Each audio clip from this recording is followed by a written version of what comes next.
네, 안녕하세요. 어쩌다 보니 마지막 발표를 맡게 됐는데 끝까지 자리 지켜주셔서 감사하고, 저는 소개받은 베슬 AI의 공동 창업자이자 CPO를 맡고 있는 류인태라고 합니다.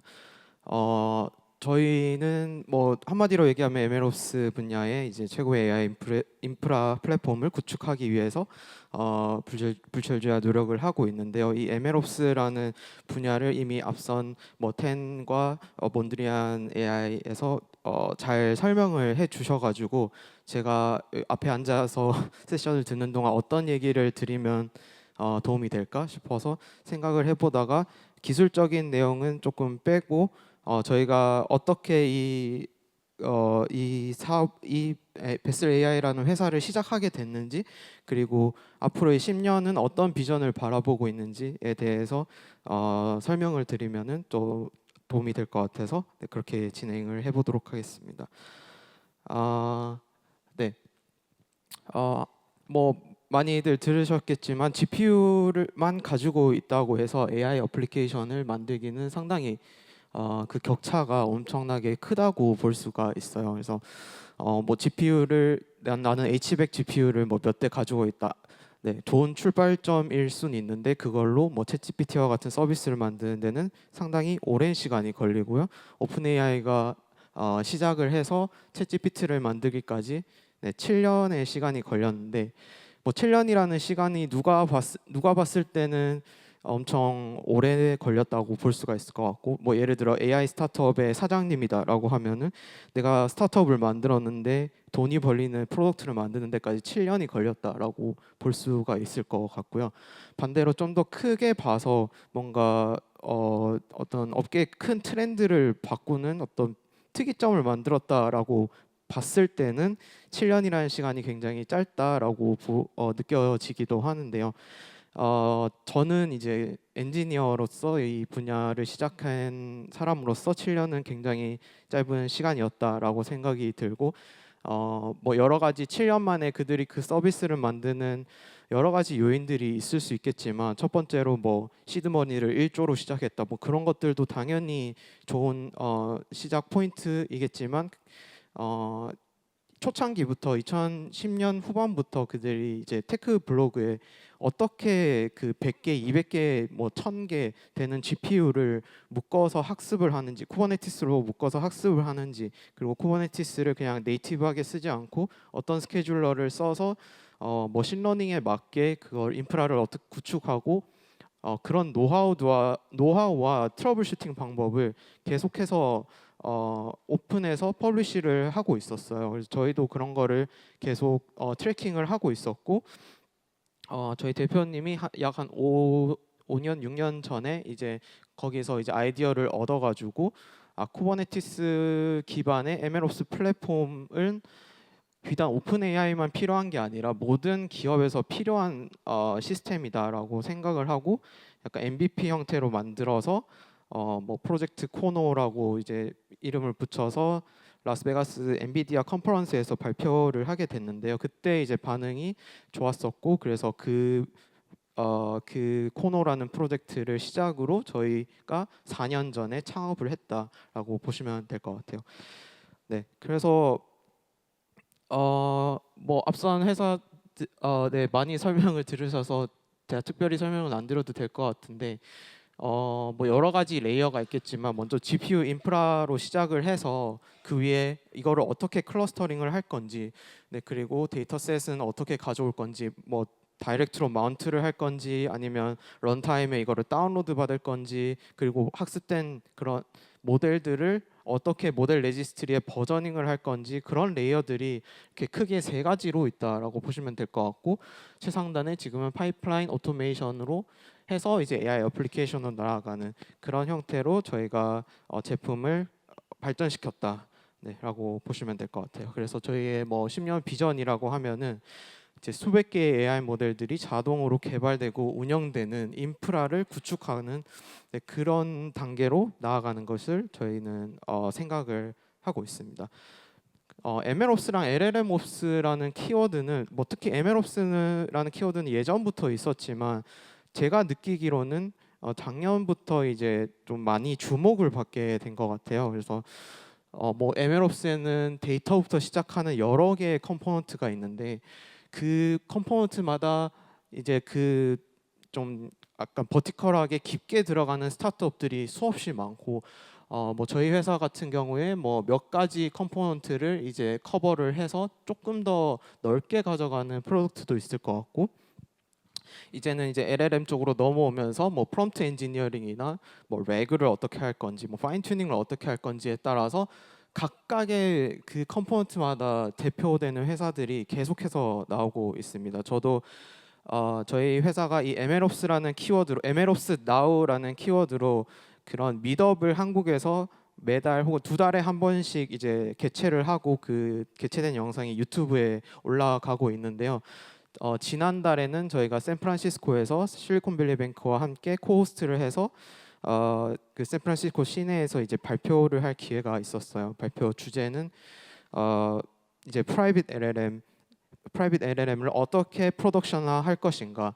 GPT-4보다 저렴했으면 좋겠고 적어도 내가 하는 도메인에서는 GPT-4보다 똑똑했으면 좋겠다.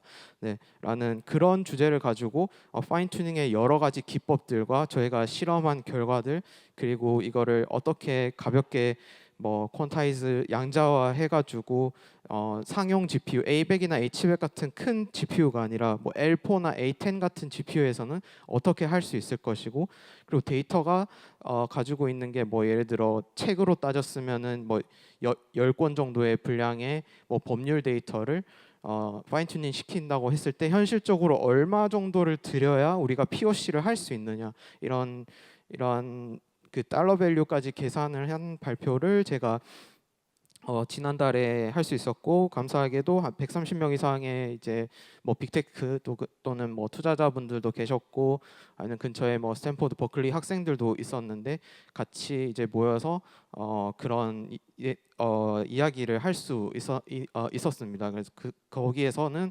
확실히 뭔가 질문들의 수준이 굉장히 뭐 높았었고 예를 들면 파인 튜닝을 할 때 뭐 여러 가지 뭐 기법이 있죠. 로라 뭐 큐로라 이런 것들이 있을 텐데 뭐 도라라는 베리에이션도 있고 그런 것들에 내가 지금 이런 문제를 풀고 있는데 거기에는 뭐가 더 좋을 것인지 아니면 인퍼런스로 VLLM을 쓰고 아니면은 뭐 벤토 ML을 쓰고 뭐 그 엔비디아의 인퍼런스 엔진을 쓰고 그런 거에 어떤 차이점 어떻게 배칭을 하고 어떻게 트래픽을 핸들할 것인지 그런 부분에 굉장히 관심을 많이 가지고 있다라는 거를 좀 몸소 느낄 수 있었고 그래서 이제는 MLOps랑 LLMOps를 기반으로 한 그런 AI의 POC 시대는 끝나가고 앞으로는 정말로 비즈니스에 녹여낼 수 있는 그런 단계에 와 있다라고 저희는 보고 있습니다. 그래서 거기에 드리는 첫 번째 뭐 저희가 이제 제안하는 첫 번째 이제 공식은 하이브리드 클러스터였어요. 이거는 이제 작년부터 저희가 쭉 말씀드리는 거였는데 그때는 A100이나 H100 GPU 쇼티지 이슈가 굉장히 컸기 때문에 저희 고객사 중에 한 분도 구글 클라우드의 모든 리전을 다 뒤져봐도 A100의 자원을 찾을 수 없었다. 뭐 그런 그런 문제점들이 발생을 했고 어차피 저희는 쿠버네티스 기반이기 때문에 그래서 AWS나 뭐 GCP, 애저, 오라클까지 그냥 다 연결시켜 가지고 인터페이스를 통일시켜서 온프레미스 자원을 가지고 있으시면 그것까지 연결해서 똑같은 인터페이스로 쓸 수 있게 하이브리드 클라우드로 구성을 해 드렸고요. 뭐 지금 보면은 대부분의 고객들이 이 방식을 택하는 것 같습니다. 뭐 학습을 할 때는 온프레미스 자원을 쓰되 이거를 실제로 프로덕션에 배포를 할 때는 트래픽에 따라서 오토 스케일링이 돼야 되기 때문에 클라우드 자원을 쓰고 또 학습을 하다가 뭐 프로젝트 마감 기한이 뭐 다가오면은 좀 더 자원이 급하게 필요할 때 저희 쪽에 뭐 이제 GPU 크레딧을 결제해서 초 단위로 이제 쓴 만큼 돈을 내는 그런 구조로 많이 사용하고 계신다라고 보시면 될 것 같습니다. 네, 그러면은 뭐 그 좀 제너럴 인텔리전스 시스템이나 뭐 AGI라든지 이런 키워드들이 많이 나오고 있는데 그런 거를 기업에서 구축하려면은 어떻게 브레이크다운해서 가야 될까를 봤을 때 저희는 한 5개 정도 단계를 생각을 하고 있고요. 첫 번째는 딥러닝이라는 게 처음 나왔던 초창기 시절인데 뭐 저는 이때 뭐 학교에서 공부하고 있었던 시절이지만 그때는 주로 아카데믹을 기반으로 새로운 논문을 내는데 더 초점이 맞춰져 있었고 여기에서 주요 머신러닝 개발자들 주요 유저들은 머신러닝 개발자였어요. 그러니까 코딩을 할 줄 아는 그런 개발자들이 이런 딥러닝을 했었다라고 보시면 될 것 같아요. 하지만 이제 2022년부터 시작된 돼서는 이제 이런 학습에 더 이상 관심이 없는 것 같아요. 학습은 더 이상 하지 않고 나는 좋은 오픈 소스 모델이 나오면은 그거를 가지고 와서 그냥 파인 튜닝만 하던지 아니면 렉으로 벡터 DB 하나 놀리지 베이스 만들어서 그거를 이제 오픈 소스 모델을 써서 구축을 하던지 네, 그런 영역으로 확장이 되고 그리고 이제는 좀 더 추론이나 인퍼런스 단에서 어떻게 운영을 해야 되는지 트래픽 관리 어떻게 해야 되는지 이쪽으로 좀 넘어오고 있는 것 같습니다. 네. 그 다음 단계는 저희가 지금 2024년이라고 보고 있는데 뭐 AI 에이전트 그러니까 이런 파이프라인이 있을 때 결국에는 마지막에 어떤 액션을 취해야 될 것인지 뭐 구글에 검색을 해야 될 것인지 아니면 이커머스에 들어가서 어떤 상품을 주문을 해야 되는지 영화관에서 뭐 예매를 해야 되는지 그런 액션까지 나아가는 이 AI 파이프라인 단계가 지금의 단계로 보고 있고 결국에는 뭐 이러한 AI 파이프라인이 여러 개가 모여야 특정 태스크를 해결할 수 있는 태스크 스페시픽한 AI 시스템을 만들 수 있다라고 보고 있습니다. 예를 들면은 뭐 자율주행차에서 당연히 모델 하나로 자율주행이 되지는 않겠죠. 뭐 여러 가지 모델들이 필요할 것이고 뭐 레그를 구축한다고 하더라도 벡터 DB 쪽으로 내가 가지고 있는 뭐 PDF 데이터, 뭐 독스 데이터를 어떻게 인베딩을 해서 벡터 DB로 계속 넣어주는 그 인베딩 파이프라인이 필요할 것이고 레그 파이프라인이 있어서 그 놀리지 베이스에서 리트리브하는 그런 정보들 그런 또 오픈 소스 모델을 다시 재학습시키는 그런 과정들을 담당하는 파이프라인 이런 것들을 여러 파이프라인이 모여야 비로소 이런 하나의 태스크를 해결할 수 있는 태스크 스페시픽한 AI 시스템을 구축할 수 있다라고 보고 있습니다. 그 다음 단계가 이제 범용 AI 시스템으로 뭐 자율주행 그런 시스템과 뭐 챗봇 시스템이 함께 이제 대화를 한다든지 뭐 그런 흔히 생각하는 그 뭐 자비스 같은 그런 AI AGI를 달성할 수 있지 않을까라고 보고 있습니다. 네, 그래서 여기에 필요 조건은 수백 개의 AI 모델이 자동으로 개발되고 운영되는 인프라여야 된다. 두 번째로는 그렇게 된 모델이 각각의 모델이 따로 노는 게 아니라 이 모델과 저 모델이 서로 커뮤니케이션을 할 수 있어야 된다. 그래서 거기에서 나온 결과를 바탕으로 의사결정을까지 나아가야 된다라는 게 이제 두 번째 필요 조건이다라고 생각을 하고 있고 뭐 다시 보여드리자면 이렇게 세 가지 레이어로 저희 제품은 지금은 구성이 되어 있는데 뭐 맨 위에 상단의 파이프라인에 이제 뭐 에이전트에 해당하는 기능이라든지 그 에이전트 간의 커뮤니케이션 기능이라든지 이런 것들이 추가적으로 이제 업데이트 될 거라고 보시면 될 것 같습니다. 네.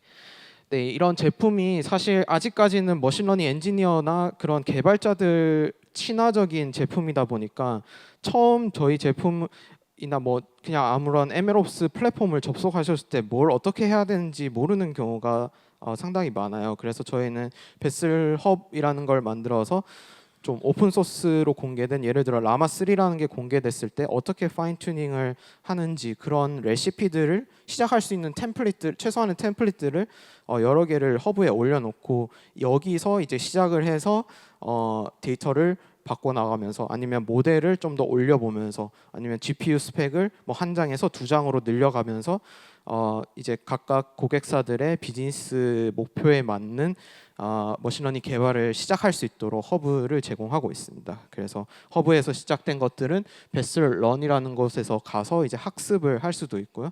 아니면은 서브라는 곳에 가서 배포를 할 수도 있게 이렇게 구성되어 있다라고 보시면 될 것 같습니다. 서브는 이제 하나의 서비스에서 뭐 다양한 모델 A/B 테스트를 하시는 경우들이 많기 때문에 모델 이밸리에이션 차원에서 실제 서비스에서 그게 어떻게 동작하는지 다중 모델의 테스트가 가능하고요.